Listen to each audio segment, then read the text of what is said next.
Bagian ke-19. Alhamdulillah wassalatu wassalamu ala Rasulillah wa ala alihi wasallam. Kita bahas tidak boleh mudah mengkafirkan seorang muslim. 1. Tidak tepat mengatakan bahwa dosa tidaklah membahayakan iman. Terus ada lagi, diharapkan bagi orang mukmin yang berbuat baik masuk surga dan yang berbuat jelek diampuni dosanya. Terus sama bahasan sebab seseorang keluar dari iman dan pengertian iman menurut Imam At-Tahawi. Baca. Kami tidak mengkafirkan salah seorang dari ahlul kiblat kaum muslimin disebabkan dosa selama dia tidak menghalalkannya. Wala nukaffiru ahadan min ahlil kiblati bi dzambin ma lam yastahillahu. Kami tidak mengkafirkan salah seorang dari ahlil kiblat kaum muslimin disebabkan dosa selama dia tidak menghalalkannya. Kalau dia sudah menghalalkan dosa ini, sudah kafir. Kalimatnya tegas kan? Kalau yang menghalalkan zina, sudah. Ini kalau perkataannya sudah keluar, ini sudah nggak bisa lagi. Saya mau artikan gimana lagi kalau Imam Tahawi bilang kayak gini, coba. Kalau sudah halalkan zina, coba lihat. Masukkan perkataan tadi kan? Nah, penjelasan. Ahlus sunnah wal jamaah tidaklah mengkafirkan seorang muslim disebabkan dosa yang mereka lakukan, baik dosa besar maupun dosa kecil. Nah, dia berzina, kafir enggak? Berdosa kan? Dosa besar. Dikafirkan enggak? Belum, itu bukan dosa kekafiran. Terus, dengan syarat mereka tidak sampai menganggap dengan hati mereka bahwa perbuatan dosa yang mereka lakukan adalah halal. Nah, lihat, kalau sudah dianggap halal, nah baru kafir dia. Kalau dia berzina saja, kumpul kebo, dosa enggak? Dosa. Besar enggak? Besar. Kafir enggak? Enggak. Ya, nah? Enak orang. Wow. Inilah kalau di desa, ini orang-orang apa malu. Iya, nanti aja berbangun itu kayaknya itu. Allah wala quwata illa billah. Kalau dia halalkan gimana tadi? Kumpul kebo boleh, asalkan apa? Tidak di depan umum, asalkan bukan dengan istri orang. Nah, masuk tadi itu, coba lihat. Ya kan? Sudah bahaya itu. Mau ngapain ini? Mau ditakwil gimana lagi? Coba diubah bagaimana lagi kalam atau hawi ini, coba lihat. Dihalalkan kafir. Ya kan? Kalau dia sudah sadar nih, itu salah. Namun dia masih kumpul kebo, coba. Dosa enggak? Dosa. Kafir? Belum kafir. Dia tahu salah, masih mending itu. Paham? Baik.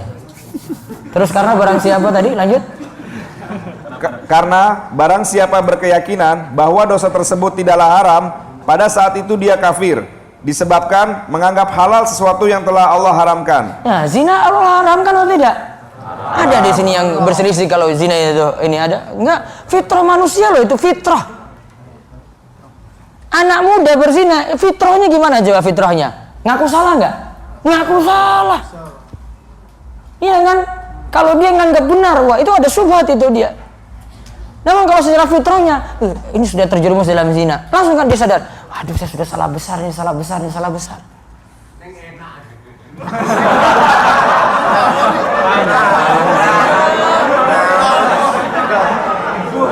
Enaknya nggak dianggap kan? Dosa besar nggak walaupun dia bilang enak? Dosa besar nggak? Dosa besar. Orang ngel-ngelan ini. Mbak mbok istighfar dong mbak.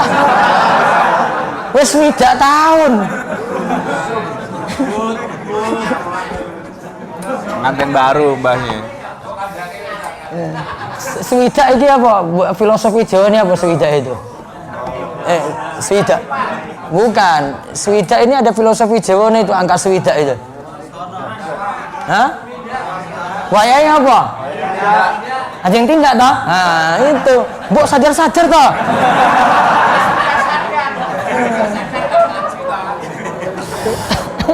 Terus hal ini lanjut.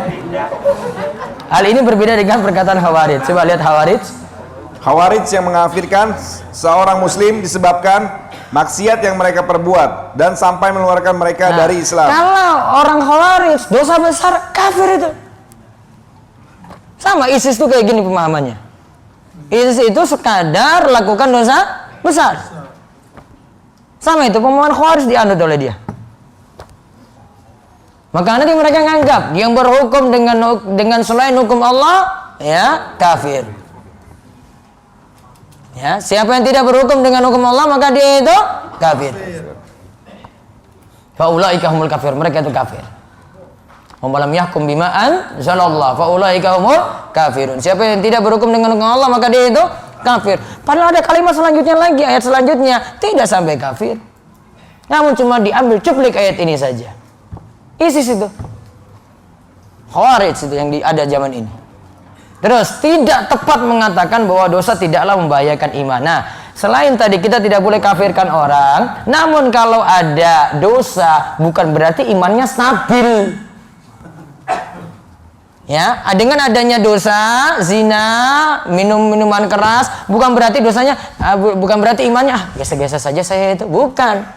Tetap kita katakan dapat mengganggu iman, membahayakan iman. Wala naqulu la yadurru mal imani dzambun liman amilahu. Baca 58. Namun kami tidak pula mengatakan bahwa dosa tidak membahayakan keimanan pelakunya. Ya, terus penjelasan.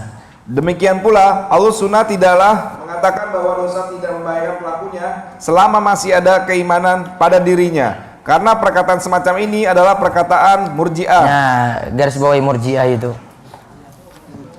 Murji'ah itu punya keyakinan ada dosa itu tidak membahayakan iman.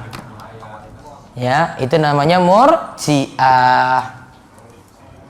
Terus, orang-orang Murji'ah telah mendustakan ayat-ayat yang berisi ancaman dan ayat-ayat yang menyebutkan akibat yang akan diperoleh oleh orang yang berbuat maksiat. Bahkan yang benar adalah maksiat akan mengurangi keimanan dan akan ditakutkan pelakunya akan kehilangan iman, serta ditakutkan pula pelakunya akan mendapatkan azab Allah di akhirat kelak. Nah, lihat itu, garis bawahi maksiat akan mengurangi keimanan.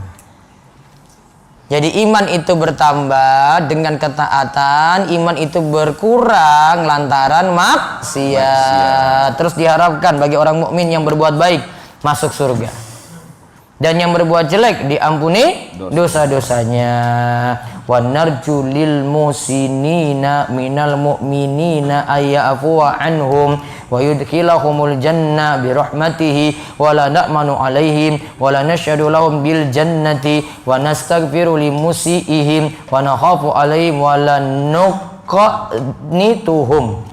59. Dan kami mengharapkan agar orang-orang yang berbuat baik dari kaum mukminin agar dosanya diampuni dan dimasukkan ke dalam surga karena rahmatnya. Kami tidak menganggap bahwa mereka aman dari siksanya. Kami juga tidak memastikan bahwa mereka akan menjadi penghuni surga. Kami senantiasa meminta kepada Allah agar dosa mereka diampuni. Kami takut dosa tersebut akan membahayakan mereka, dan kami tidak akan membuat mereka berputus asa dari rahmatnya. Nah, lihat ada situ wala nuqnituhum, yang dimaksud kunut. Kunut ada di sini pengertiannya berputus asa. Terus penjelasan. Demikian pula Allah Sunnah mengatakan bahwa orang mukmin yang berbuat baik diharapkan baginya untuk memasuki surga. Kami juga memberi kabar gembira padanya jika dia mati dalam keadaan demikian. Akan tetapi berdasarkan ini semua, kami tidak memastikan bahwa dia akan aman dari makar Allah Subhanahu wa taala, dan kami tidak memastikan pula dia sebagai penghuni surga. Adapun orang yang berbuat dosa, Allah Sunnah mengatakan memintakan ampun kepada Allah baginya, dan ditakuti dia akan diazab. Akan tetapi Allah Sunnah tidaklah memastikan mereka sebagai penghuni neraka. Karena ini berarti telah membuat orang tersebut berputus asa dari rahmat Allah Subhanahu wa taala. Demikian Ahlussunnah tidaklah memastikan seseorang sebagai penghuni surga kecuali bagi orang yang telah ditegaskan oleh nas atau dalil tegas yang sahih dari Alkitab dan As-Sunnah bahwa dia adalah penghuni surga. Begitu juga Ahlussunnah tidaklah memastikan seseorang sebagai penghuni neraka kecuali jika telah ditegaskan oleh dalil tegas bahwa dia adalah penghuni neraka. Adapun orang muslim selain ini maka tidak dipastikan seperti demikian. Nah, maka kalau ada orang yang berbuat baik kita harapkan dia masuk surga, namun tidak boleh dipastikan. Kalau dipastikan harus ada dalil. Nah, orang-orang yang sudah dipastikan oleh Nabi SAW ada. Abu Bakar fil jannah, Umar fil jannah, Utsman fil jannah, Ali fil jannah. Itu dipastikan namanya. Yang lainnya belum. Belum ada kepastian, belum ada jaminan. Terus sama juga neraka demikian juga. Orang yang berbuat dosa dikhawatirkan masuk neraka. Namun dikatakan penghuni neraka atau tidak? Tidak. Kecuali yang dipastikan masuk neraka. Siapa? Siapa? Nggak boleh, nggak boleh. Siapa? Abu Lahab. Ya, Abu Lahab. Kalau ada yang berbuat salah, kita harapkan ya Allah ampuni dosanya. Namun pastikan dia masuk neraka, nggak boleh. Itu namanya membuat orang putus asa dari rahmat Allah, walaupun dosanya banyak bagaimanapun. Ya, walaupun dosanya banyak bagaimanapun, nggak boleh. Terus merasa aman dari siksa dan putus asa dari ampunan Allah. Wal amnu wal iyasu yang kulani an millatil islami wasabil haqqi bainahuma li ahlil kiblati. Baca. Merasa aman dari siksa dan berputus asa dari ampunan Allah. Keduanya dapat mengeluarkan seseorang dari Islam. Jalan yang benar bagi ahlul kiblat atau orang muslim adalah antara keduanya. Antara keduanya gimana? Jangan merasa aman dari siksa Allah dan jangan putus asa dari ampunan Allah. Iyas itu artinya berputus asa. Penjelasan. Sungguhnya merasa aman dari makar Allah dan berputus asa dari rahmatnya dapat mengeluarkan seseorang dari Islam. Allah Subhanahu wa taala berfirman dalam surat Yusuf ayat 87. Sesungguhnya tiada berputus asa dari rahmat Allah melainkan kaum yang kafir. Allah Subhanahu wa taala juga berfirman dalam surat Al-A'raf ayat 99 yang artinya tiada yang merasa aman dan azab Allah kecuali orang-orang yang merugi. Jalan kebenaran adalah bersikap pertengahan dalam kedua hal ini. Apa? Dalam kedua hal ini apa? Putus asa dari rahmat Allah dan aman dari siksa Allah. Nah, tengah-tengah berarti jangan putus asa, jangan merasa aman. Terus maka wajib bagi seorang hamba untuk menggabungkan antara rasa takut dengan terhadap makar Allah dan mengharap rahmatnya baik bagi dirinya dan orang lain. Nah, terus sekarang sebab seorang keluar dari iman. Wala yakhrujul abdu minal imani illa bijuhudi ma adkhalahu fihi. 61. Seorang hamba tidaklah keluar dari keimanan kecuali jika dia mengingkari hal yang memasukkannya ke dalam iman. Nah, di sini dikatakan kafir itu cuma karena mengingkari. Padahal kafir itu bukan hanya mengingkari saja dengan hati, bisa jadi dalam bentuk perbuatan. Lihat catatan kaki nomor 20. Sebentar, kosakata al-juhud mendustakan dan mengingkarinya. Lihat catatan kaki nomor 120 dulu. Zohir dari perkataan atau hawi hanya membatasi kekafiran hanya pada amal hati. Yang benar, kekafiran itu ada yang disebabkan oleh keyakinan, perbuatan, ucapan, dan meninggalkan sholat. Ya, misalnya meninggalkan sholat. Terus Syekh Abdul Aziz Ar-Rajihi mengatakan, ini adalah kesalahan yang sangat fatal. Perkataan ini berarti seseorang tidaklah kafir atau keluar dari Islam, kecuali dengan pengingkaran hati. Sebagaimana pula, seseorang tidaklah beriman, kecuali dengan adanya tasdik, pembenaran hati. Berdasarkan hal ini, berarti iman adalah pembenaran hati dan kekafiran adalah pengingkaran hati. Jika seseorang telah membenarkan dalam hati, maka dia telah disebut mukmin. Sebaliknya, jika seseorang telah mengingkari dalam hati, dia menjadi kafir. Perlu diketahui bahwa kekafiran itu boleh jadi dengan ucapan lisan atau dengan amal anggota badan. Boleh jadi pula disebabkan karena keraguannya dengan meninggalkan sesuatu perkara. Nah, itu karena keraguan ya. Terus karena keraguan-raguannya dengan meninggalkan suatu perkara atau menentangnya. Oleh karena itu, para ulama mazhab dari Hanabilah, Malikiyah, Syafi'iyah, dan Hanafiyah telah membuat bab-bab dalam berbagai kitab fikih yang dinamakan bab hukum orang yang murtad. Yang dimaksud murtad adalah kafir setelah sebelumnya adalah muslim.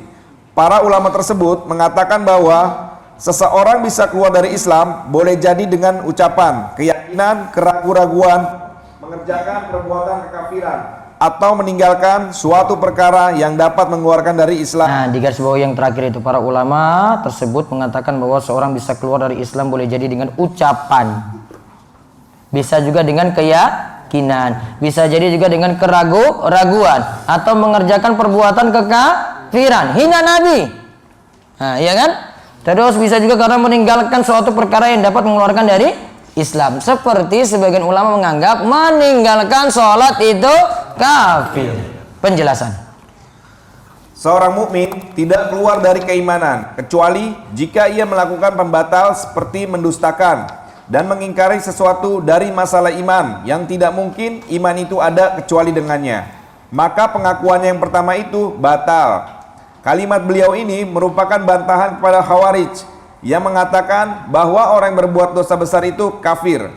Juga bantahan kepada Mu'tazilah yang mengatakan bahwa orang yang semacam ini keluar dari iman, lalu berada pada manzilah baina manzilatain, salah satu tempat di antara dua tempat, yaitu tidak beriman dan tidak kafir. Nah, kalau Khawarij tadi ya mengatakan bahwa orang yang berbuat dosa besar itu kafir. Jadi dosa besar menghapuskan iman secara total. Khawarij. Namun kalau Mu'tazilah agak cemen dikit. Orang berbuat dosa besar baina manzilatain, di antara dua keadaan. Mau bilang beriman ya enggak, mau bilang kafir juga enggak. Enggak berani. Cemen berarti kan? Cemen. Mau kafirkan aja gitu loh. Enggak, dia tengah-tengah. Kafir enggak? Enggak. Beriman enggak? Enggak. Terus apa? Manzilah baina manzilatain, di antara dua keadaan. Terus bahkan yang tepat, dia tetap disebut muslim yang berbuat maksiat disebabkan dosanya sampai dia bertaubat. Imannya berkurang sekadar dengan maksiat yang dia perbuat. Status iman tidaklah hilang dari dirinya kecuali apabila telah hilang keimanan secara keseluruhan atau telah hilang pokok keimanan pada dirinya.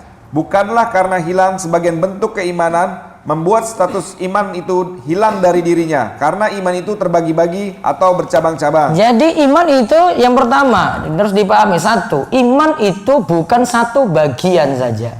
Iman itu terbagi-bagi. Kesalahannya Khawarij apa? Dia nyatakan bahwasanya iman satu bagian. Satu hilang, semua dianggap hilang itu. Yang benar apa? Iman itu terbagi-bagi. Paham ya? Iman itu terbagi-bagi. Satu hilang, ini tentu semuanya hilang. Kecuali dia lakukan pembatal keislaman, iman hilangnya total semuanya. Itu beda. Bukan hanya satu, dianggap hilang semuanya. Namun kalau dia lakukan dosa besar, nah iman ini hilang, ini dosa besar ini hilang, ini hilang. Semua enggak. Sampai dia lakukan dosa kesyirikan, kekafiran. Nah itu baru. Nah Khawarij tadi gimana? Satu bagian hilang dianggap iman hilang secara total. Nah maka yang harus kita yakini, satu, iman itu terbagi-bagi. Yang kedua, lantaran dosa besar tidak mengeluarkan seseorang dari iman. Imannya berkurang nggak? Berkurang. Namun hilang nggak secara total? Tidak. Nah ini merembet pada masalah boleh atau tidak menyolatkan orang yang mati bunuh diri. Nah kalau orang di sini nih Gunung Kidul itu ngasih nggak boleh. Kenapa? Enggak, itu masalah itu orangnya itu. Kafir nggak? Mereka nggak mau ngomong itu. Kafir nggak? Oh sudah takut itu. Udah bilang kayak gitu. Ya. Mereka nggak mau nyolati. Padahal itu belum dosa kekafiran. Bunuh diri dosa besar atau kekafiran? Dosa besar. Kafir enggak? Enggak. Berarti harusnya apa yang dilakukan untuk jenazah ini? Ya, tetap dimandikan, dikafani, disolatkan, dikubur di mana? Pekuburan kaum muslimin. Gitu. Kamu nggak nyolatkan nggak masalah karena fardu kifayah. Namun kalau satu kampung nggak nyolatkan, dosa semuanya. Ya bukan pernah lagi, ini ngomongnya kasus betul ya. Di mana-mana kalau di sini kayak gitu sering nanya ulang-ulang. Gak tahu mungkin ada pemahaman yang masuk di Gunung Kidul itu sampai pemahaman ini ada. Di mana-mana itu, bukan satu tempat aja di sini. Nah, terus sekarang terakhir pengertian iman menurut Imam At-Tahawi. Nah, ini satu problem. Tadi ada kekurangan berarti dalam perkataan Imam Nawawi, iman itu orang keluar dari iman itu cuma sekadar menentang kan, mengingkari. Ya, kita sudah sebutkan pada muqaddimah ini kesalahan. Terus yang ini lagi sama kesalahan. Ini tentang definisi iman. Wal imanu wal iqraru bil lisani wa tasdiqu bil jinani. Baca. Iman adalah pengakuan dalam lisan dan pembenaran dalam hati. Nah, lihat kosakata al-iqrar, pengakuan, al-jinan, hati atau al-qalbu, penjelasan. Pernyataan dikemukakan oleh At-Tahawi ini adalah keliru.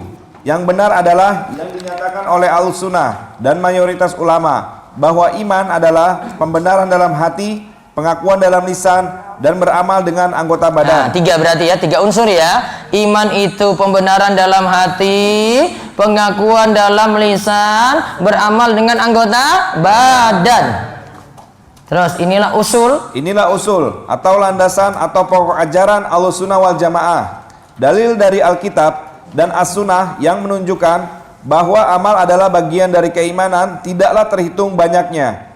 Sehingga dibangun dari hal tersebut bahwa iman itu bisa bertambah dan berkurang, yaitu bertambah dengan ketaatan dan berkurang dengan kemaksiatan. Itu digarisbawahi, bertambah dengan ketaatan, iman itu bertambah dengan ketaatan dan berkurang dengan maksiat.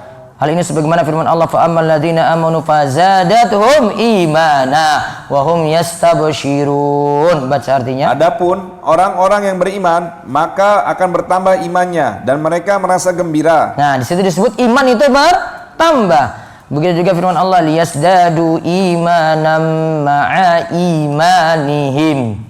Supaya keimanan mereka bertambah di samping keimanan mereka yang telah ada. Berarti kalau bertambah juga ada lawannya berkurang. Wa yazidullahu alladzina ihtadaw huda. Artinya. Dan Allah akan menambah petunjuk kepada mereka yang telah mendapat petunjuk. Nah, seandainya amal tidak masuk dalam istilah iman, niscaya seluruh manusia akan memiliki kesamaan dalam iman. Baik dia itu orang yang berbuat baik atau yang berbuat jelek atau fajir, orang yang taat atau yang berbuat maksiat, selama mereka mengakui dan membenarkan bahwa Allah adalah pencipta dan satu-satunya sembahan serta perkara keimanan yang lain. Ini adalah usul atau keyakinan yang batil atau salah. Yang benar sebagaimana yang telah kami sebutkan yang dipilih oleh Ahlussunnah wal Jamaah. Kesimpulan, tidak boleh mengkafirkan seorang muslim disebabkan karena dosa yang dikerjakan selama tidak menganggap boleh mengerjakan dosa tersebut. Maksiat itu akan mengurangi keimanan dan akan mendapatkan hukuman. Kami tidak memastikan seorang muslim adalah penghuni surga dan tidak pula memastikannya sebagai penghuni neraka, kecuali ada dalil yang menunjukkan hal tersebut. Merasa aman dari makar Allah dan berputus asa dari rahmatnya dapat mengeluarkan seseorang dari Islam. Sebagaimana pula keimanan hanya dapat hilang dari seseorang dengan melakukan pembatal keimanan. Pengertian iman adalah pembenaran dalam hati, ucapan lisan, dan amalan anggota badan. Nah, lihat. Jadi permasalahannya tadi Imam Tahawi kurang 1 ya. Harusnya iman itu 3 kan? 3 dalam definisi iman itu. Keyakinan dalam hati, perkataan dalam lisan, terus ya amal dengan anggota badan. Yang tidak masuk yang mana tadi Imam Tahawi? Amal dengan anggota badan. Kalau cuma dengan hati saja dan lisan saja, maka orang nggak sholat nggak apa-apa berarti kan? Iya kan? Yang penting saya bersyahadat, yang penting saya yakini tentang Allah. Sudah nggak sholat nggak apa-apa. Kita sama-sama iman di sini. Maka amal tidak membedakan lagi. Maka tadi dikritik apa? Masukkan tadi amal dalam definisi iman biar tidak salah paham dalam hal ini. Kalau tidak nanti di sini juga masuk dalam definisinya yang dipilih oleh Murji'ah. Murji'ah tidak masukkan amal dalam iman. Jadi yang tepat 3 tadi. Iman itu keyakinan dalam hati, perkataan dalam lisan, amal dengan anggota badan. Sudah ngantuk belum? Ya, break dulu, cafe break setengah jam. Demikian, walhamdulillahirabbil alamin.